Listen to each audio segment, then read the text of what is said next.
2026년 새첫 예배 나오신 여러분 하나님의 큰 은혜와 평강이 충만하시기를 기원합니다. 오늘은 요호수 7장 말씀으로 한 사람이 중요하다 이런 주제로 같이 말씀 생각해 보겠습니다. 오늘 이 본문은 여호수아 군대가 아이성 전투에서 패배한 그 원인에 관한 내용입니다. 가나안 정복 전쟁의 첫 관문 여리고성을 점령한 여호수아는 두 번째 성인 이 아이성을 점령하기 위해서 정탐꾼들을 보냈는데 아이성을 정탐하고 돌아온 정탐꾼들이 보고하기를 아이성은 작고 약하니 2-3천 명 정도만 가도 충분히 점령할 수 있겠다 이런 보고를 합니다. 그래서 여호수아는 3천 명 군사들을 보냈는데 결과는 참패였습니다. 언약궤 앞에 엎드려 통곡한 여호수아가 하나님께 패배의 원인을 묻습니다. 하나님은 여호수아에게 아이성 전투의 그 패배의 원인에 대해서 11절에서 이렇게 말씀하셨습니다. 이스라엘이 범죄하여 내가 그들에게 명령한 나의 언약을 어겼으며 또한 그들이 온전히 바친 물건을 가져가고 도둑질하며 속이고 그것을 그들의 물건을 가운데 두었다. 패배의 원인에 대해서 말씀하신 겁니다. 여기 내가 그들에게 명령한 나의 언약이라고 하는 것은 여호수아 6장 17절 18절에서 하셨던 내용인데 그 내용은 이렇습니다. 이 성과 그 가운데 있는 모든 것은 여호와께 온전히 바치라. 그 바친 것 중에 어떤 것이든 취하지 말라. 바친 물건에 손대지 말라. 이런 내용의 언약입니다.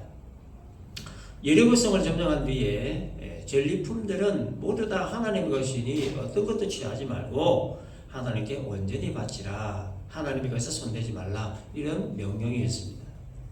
자, 그런데 그 전리품에 아간이라고 하는 사람이 손을 댔죠. 21절에 시난산의 아름다운 외투한 벌과 은 200세겔 50세겔 되는 금덩이 하나. 여기 이 시난산 외투는 당시에 바벨론산 그 외투를 말하는데 이것은 왕족이나 귀족들 혹은 큰 부자들만 입을 수 있는 요즘 말로 치면 명품 모피 코트였습니다. 그리고 한 세겔의 무게는 약 11.4g, 따라서 은 200세겔은 2280g, 금 50세겔은 570g. 이 아간의 마음에 이런 것들에 대한 탐심이 생겨서 몰래 숨긴 겁니다. 이것이 결국 이 아이성 전투의 패배의 원인이 되었다 하는 겁니다. 아간이 하나님의 그 물건에 손을 댄 이유에 대해 뭐라고 했냐면 21절에 끝에 보면 탐내어 가졌나이다 라고 했습니다. 탐심, 이것이 결국 하나님의 언약을 어기고 하나님의 말씀을 불순종하게 된 원인이었다 하는 겁니다. 이 전리품들은 전부 다 하나님의 것이라는 사실을 아간이 몰랐을까요? 분명히 알았을 겁니다. 그러나 그 물건들을 가지고 싶은 탐심이 얼마나 강했든지 하나님의 것을 취하면 안 된다라고 하는 그 사실을 망각하게 할 정도로 이 탐심은 이 아간의 마음에 강하게 작용을 했던 겁니다. 아간이 그 물건을 아무도 몰래 훔쳤을 때 마음이 편했을까요? 절대로 편하지 않았을 겁니다. 두근거리는 마음, 조마조마한 마음, 부들부들거리는 떨리는 손으로 그렇게 훔쳤을 것입니다. 분명히. 그러나 비록 그렇더라도 이 아간의 마음에 작용했던 강력한 탐심을 억제할 수는 없었던 겁니다. 그 순간의 강렬한 소유욕, 강렬한 욕구를 막지 못했다 하는 겁니다. 하나님은 여호수아 6장 18절에서 너희는 온전히 바치고 그 바친 것 중에서 어떤 것이든지 취하여 너희가 이스라엘 진영으로 바친 것이 되게 하여 고통을 당하지 되지 아니하도록 오직 너희는 그 바친 물건에 손대지 말라 하셨고, 그 다음에 19절에서는 은금과 동치를 기구들은 다 여호와께 구별될 것이니 그것을 여호와의 곳간에 들을지니라 이렇게 분명히 말씀을 하셨습니다. 그럼에도 불구하고 아간이 이 명을 어긴 것은 하나님 말씀보다 탐심이 더 강했기 때문이었다. 그래서 하나님은 이 아간이 도둑질한 전리품을 멸하지 않으면 하나님께서 떠나시겠다라고 하셨습니다. 12절에 그 온전히 바친 물건을 너희 중에서 멸하지 아니하면 내가 다시는 너희와 함께 있지 아니하리라. 굉장히 무서운 말씀이었죠. 너희와 함께 있지 아니하리라 라고 하는 말은 하나님께서 이스라엘을 떠나겠다는 말씀입니다. 하나님이 떠난 이스라엘은 이 재앙을 의미하는 거예요. 가나안 정복 전쟁 이 상황에서 하나님이 떠나신다는 것은 이건 뭐 죽어라 하는 말과 같은 말이에요. 그래서 결론적으로 이 아이성 전투에서 패배한 이유는 하나님이 빠지셨기 때문입니다. 하나님이 그 전쟁에 개입을 안 하셨기 때문입니다. 아간의 탐심으로 인한 하나님과의 언약을 깨었기 때문에 하나님은 아이성 전투에 개입을 하지 않으신 겁니다. 그래서 패배한 겁니다. 요단강을 건널 때 여리고성을 무너뜨릴 때 하나님이 개입하셨죠. 만약에 하나님 개입 안 하셨다면 백성들이 요단강 건널 수 없었죠. 여리고성 무너지는 체험할 수 없었습니다. 요단강 걷는 것도 전적인 하나님의 도우심 때문이었고 여리고성 무너진 것 역시도 전적인 하나님의 개입하심 때문이었다 하는 거예요. 그러나 아간의 범죄로 인해 진노하신 하나님은 아이성 전투에서 발을 빼신 겁니다. 그래서 수도 얼마 되지 않고 약해 보이는 아이성 사람들에게 아주 무참하게 패배를 하게 된 겁니다.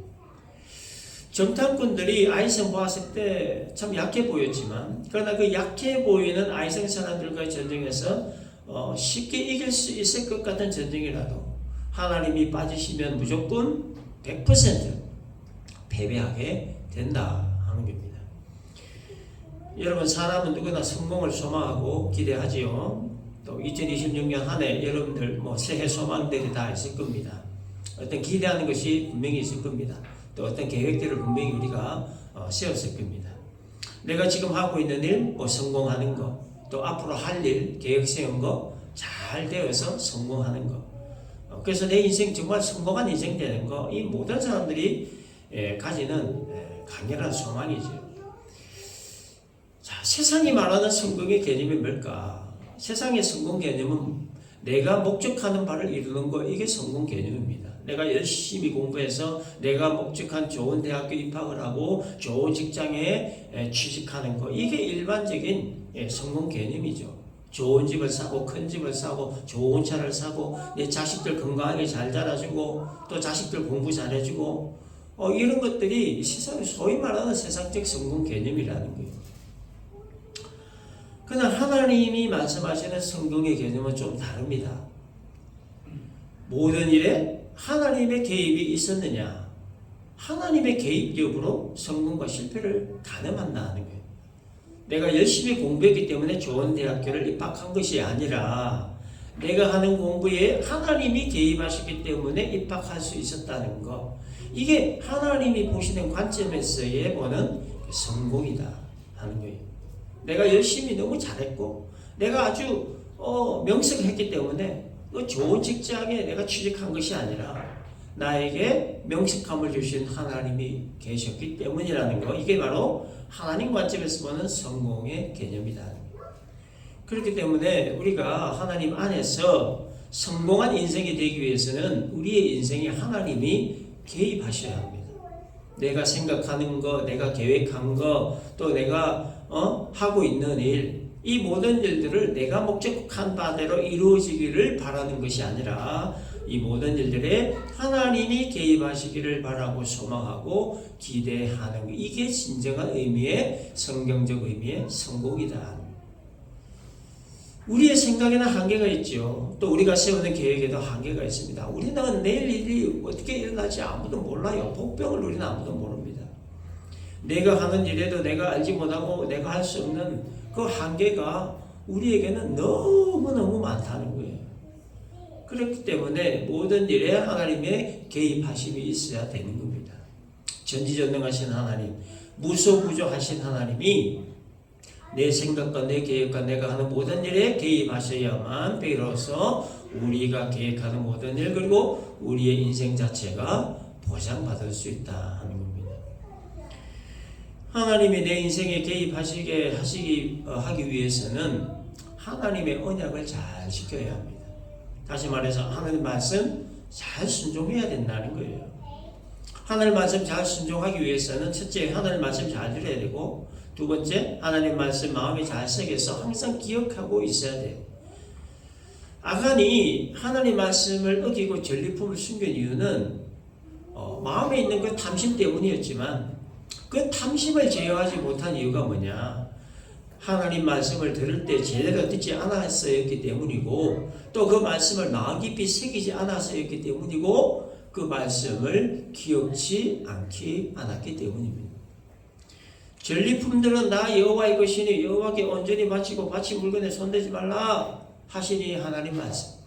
다른 사람들이 이 말씀 제대로 듣고 마음에 새기고 제대로 기억을 해서 전리품에 일체 손대지 않았지만 아간은 그러지를 못했습니다. 말씀 들을 때 제대로 듣지 않았고 가슴에 새기지 않았고 그래서 기억지 못했고 그래서 하나님을 두려워하는 마음이 없었던 거예요. 그래서 전리품들의 마음이 빼앗길 수밖에 없었고 말씀을 어길 수밖에 없었던 겁니다. 그러므로 우리가 하나님 말씀을 읽거나 듣거나 공부할 때에 귀를 열고 마음을 열어야 되는 거예요. 나 자신을 위해서는 물론이고 다른 사람을 위해서 그리고 공동체를 위해서 반드시 그렇게 해야만 합니다. 아간 한 사람이 하나님 말씀 제대로 안 들음으로 인해서 이 공동체에 얼마나 큰 피해가 되었습니까? 민폐도 이런 민폐가 없습니다. 아간 한 사람 때문에 아이성 전투에서 패배하고 그래서 누군가는 죽고 죽은 그 누군가의 가족들은 비탄에 빠지고 그게 얼마나 큰 민폐입니까? 그렇기 때문에 한 사람이 중요한 겁니다.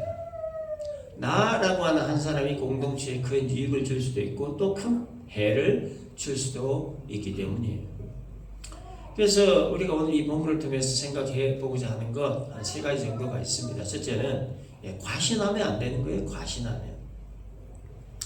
아이성을 정탐하고 들어온 정탐꾼들의 보고는 뭐였습니까? 아이성은 그 규모나 수적인 면에 있어서 약하다. 그렇기 때문에 이 작은 수로도 충분히 이길 수 있다.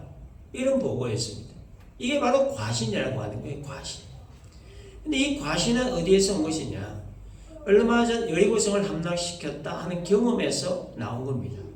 그 거대하고 철벽 같은 여리고성도 우리가 무너뜨렸는데 이 작은 아이성쯤이야. 이와 같은 자기 과신이 결국 패배의 한 원인이 되었다는 겁니다. 근데 여러분 이 여리고성은 이 사람들이 이스라엘 백성들이 함락시킨 것이 아니었죠. 이 백성들이 한 일이라고는 뭐였습니까? 6일 동안 그냥 성 주위를 돌고 일곱째 날에는 소리를 지른 거 그거밖에 없었어요. 여리고성이 무너진 것은 하나님의 전능하신 능력으로 말미암은 것이었다 하는 겁니다. 근데 백성들은 착각을 한 거예요. 마치 자기들이 했던 힘과 능력으로 여리고성을 함락시킨 것처럼 그렇게 큰 착각을 한 겁니다. 그래서 여리고성에 비해 수도 좁고 약해 보이는 아이성을 얕잡아 본 겁니다. 이게 바로 자기 과신에서 비롯된 마음이고 행동이다 하는 거예요. 그리고 이 과신은 또 어디에서부터 나온 거냐? 하나님의 은혜를 잊어버림으로부터 시작되는 겁니다. 하나님의 은혜를 잊어버리기 시작할 때 나타나는 가장 큰 증상이 뭐냐면 자신의 의의가 드러나는 거예요. 내가 그래도 이만큼 했다. 내가 그래도 이만큼 수고하고 애쓰고 이렇게 노력했다. 그래서 우리들 마음에 이런 마음이 든다면 그것이 나쁜 것은 아니지만 그것은 하나님의 은혜를 잊어버리고 있다 하는 증거다 하는 것을 우리가 캐치를 해야 합니다. 잘 캐치해야 합니다. 두 번째 우리가 살펴볼 것은 하나님께 물어야 된다는 거예요. 하나님께 물어야 된다. 아이성 전투에 임하는 백성들은 이 하나님께 묻지 않았습니다. 자기들 마음대로 그냥 전투에 임했습니다. 아이성 정탐하고 들어온 정탐꾼들의 말만 듣고 뭐 하나님께 아예 물어볼 생각도 안 하고 뭐 자기들끼리 의논하고 자기들끼리 뭐 결정짓고 말한 거예요. 오늘 본문 어디를 봐도 하나님께 물어봤다 하는 기록이 없습니다. 그저 3절 끝에 보니까 그들은 소순히 그 모든 백성을 그리로 보내어 수고롭게 맞서서 그리고 4절로 넘어가서 바로 백성 중 3,000명쯤 그리로 올라갔다 이런 기록밖에 없어요. 여리고 성 그 승리에 도취되어 가지고 자기 과신에 빠져서 아이성과의 전투를 앞두고 하나님께 뭐 물어볼 생각을 아예 하지도 않고 그저 자기들끼리 의논하고 자기들끼리 뭐 결정해버린 거. 이것이 바로 아이성 전투의 참패의 또 다른 원인이었다. 하나님께 물어보지 않고 인간의 상식선에서 자기들끼리 의논하고 결정한 거. 이것을 우리가 경계해야 한다는 거예요. 여리고성 앞에서 여호수아는 하나님께 엎드려서 기도하며 물었습니다. 여호수아 5장 14절. 여호수아가 땅에 엎드려 전하고 그에게 이르되 내 주여 종에게 무슨 말씀을 하려 하시나이까. 이렇게 기도했습니다. 하나님께 물었습니다. 이렇게 하자 하나님이 여호수아에게 이렇게 답했습니다. 여호수아서 6장 2절. 여호와께서 여호수아에게 이르시되 보라 내가 여리고와 그 왕과 용사들을 내 손에 넘겨줬다. 이런 응답을 내리신 거예요. 여리고와 그 성과 용사들을 내 손에 넘겨줬다라고 하는 이 말씀은 하나님께서 승리를 전쟁을 그 승리를 이끄시겠다라고 하는 말씀이죠. 이런 확답, 이런 음성을 듣고 나가니까 전쟁에서 승리할 수밖에 없었던 겁니다. 그러나 아무런 확답이나 음성도 듣지 않고 묻지도 않고 자기들끼리 의논하고 간 결과는 참패였다 하는 겁니다. 세 번째 우리가 살펴볼 것은 그렇기 때문에 이 한 사람이 중요하다 하는 겁니다. 아이성과의 전투에서 패배한 원인은 아간이 하나님의 것을 훔친 그 탐심 때문이었는데, 그런데 하나님은 아간이 범죄했다 이렇게 하지 않으시고 11절 보면 이스라엘이 범죄했다라고 말씀하십니다.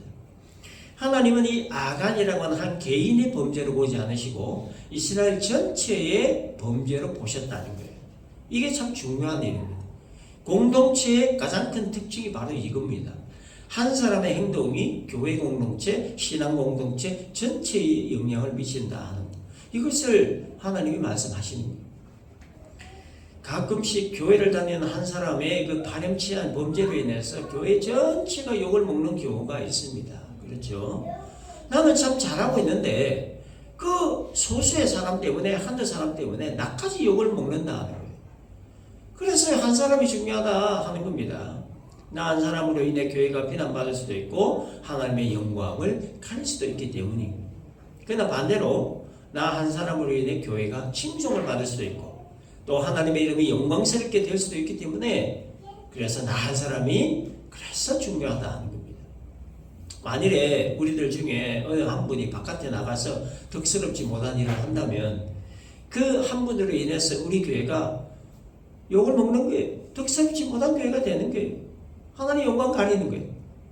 그래서 한 사람이 중요한 겁니다. 아간의 행동은 공동체를 전혀 의식하지 않은 행동이었습니다. 자신의 그 행동이 얼마나 공동체 전체에 악영을 끼칠 것인가 하는 걸 전혀 고려하지 않은 행동이었습니다. 그저 그 전리품에 대한 탐심에만 집중을 하고 하나님의 언약이라든지 공동체에 끼칠 영향이라든지 그런 것들에 대해서는 전혀 생각하지 않았던 거예요. 여러분, 우리 신앙생활은요 혼자서 할 수 있는 일이 아닙니다. 신앙생활은 함께 하는 거예요. 함께 하는 거예요. 에베소 2장 19절 보면 그러므로 이제부터 너희는 외인도 아니요 나그네도 아니요 오직 성도들과 동일한 시민이요 하나님의 권속이다, 이런 말씀이 있습니다. 권속이다 이런 말은요 가족이다 그런 뜻이에요. 그래서 교회는 어떤 곳이냐, 가족들이 모이고 가정 공동체입니다. 한 하나님 아버지를 믿고 섬기는 신앙 공동체, 가정 공동체, 이게 교회라는 거예요. 그러니까 우리가 기도할 때 하나님 아버지 이렇게 부릅니다. 그래서 하나님 아버지를 부르는 우리 모두는 예수 안에서 예수의 피로 맺어진 하나의 가정이다 하는 겁니다. 그래서 에베소 1장 5절을 보면 예수 그리스도로 말미암아 그의 아들들이 되었다라고 합니다. 우리를 이 가족이 되게 하신 분이 예수님이다. 예수께서 우리를 하나님 아버지의 자녀로 연결시켜 주셨기 때문에, 그래서 우리는 모두 다 하나님의 자녀, 즉 가족이다 그런 뜻이죠. 출신이 다르고 가정 배경이 다르고 삶의 배경이 다르고 히스토리가 다르고 생각 다르고 가치관 다르고 모든 것이 다른 우리를 예수께서 자신의 피로 이 가족이 되게 하셨다 하는 거예요. 그렇기 때문에 교회라고 하는 것은 예수의 피로 맺어지고 연결되어진 자들이 모인 곳, 예수 안에서 한 가족이 된 자들이 모인 곳, 그곳이 바로 교회입니다. 여러분, 한 가정에서 아버지가 제대로 못하면 아내가 피해를 보고 자녀들이 피해를 봅니다. 또 아내가 제대로 못하면 남편이 피해를 보고 자녀들이 피해를 봅니다. 또 자녀들이 제대로 못하면 부모가 욕을 먹습니다. 내가 아무리 잘해도 가족 중 누군가 잘못하면 가족 전체가 그 피해를 보는 거예요. 이건 상식인 거예요. 그 이유는 하나예요. 가족이기 때문에 그런 거예요. 교회도 마찬가지입니다. 내가 아무리 잘해도 누군가 교회 밖에서 욕먹을 짓을 한두 다니면 나도 욕먹고 교회도 욕먹고 하나님도 욕을 먹는 거예요. 아간 한 사람 우리네 이스라엘 공동체 전체가 피해를 입었듯이 가정이나 교회 역시도 마찬가지라는 겁니다. 내가 아무리 잘해도 다른 사람이 잘못하면 내가 욕먹고 교회 욕먹고 하나님이 욕먹고, 또 반대로 다른 사람이 아무리 잘해도 내가 잘못하면 다른 사람이 욕먹고 교회 욕먹고 하나님 욕을 먹는 거예요. 그 이유가 바로 교회의 머리는 예수님이시고 우리는 예수님과 연합된 한 몸이기 때문에, 그래서 한 사람이 중요하다는 거예요. 한 사람이 욕을 먹이기도 하고 반대로 칭찬을 받게 하기도 하기 때문입니다. 그러므로 오늘의 결론, 내가 잘해야 된다. 나라도 잘해야 된다 하는 겁니다. 정리합니다. 하나님의 언약의 말씀과 탐심 사이에서 말씀을 택할 수 있는 나 한 사람이 중요하다는 거예요. 성공적인 인생길 걷기 위해서 하나님의 개입이 절대적으로 필요하다는 거예요. 나의 의의를 드러내지 않고 가신하지 않는 나 한 사람이 중요하다는 거예요. 작은 것 하나라도 하나님께 물어보는 나 한 사람이 중요하다는 거예요. 교회의 머리는 예수님이고 우리는 예수님과 연합된 한 몸이므로 나 한 사람이 중요하다는 거예요. 오늘의 말씀 우리가 잘 기억을 하고 한 사람의 중요성을 항상 인식을 하고 우리들 각자가 나라도 잘하자, 내가 잘해야 된다, 이런 인식으로 2026년 한 해를 살아가는 복된 삶 우리 모두가 되기를 주님의 이름으로 축원합니다. 기도합니다.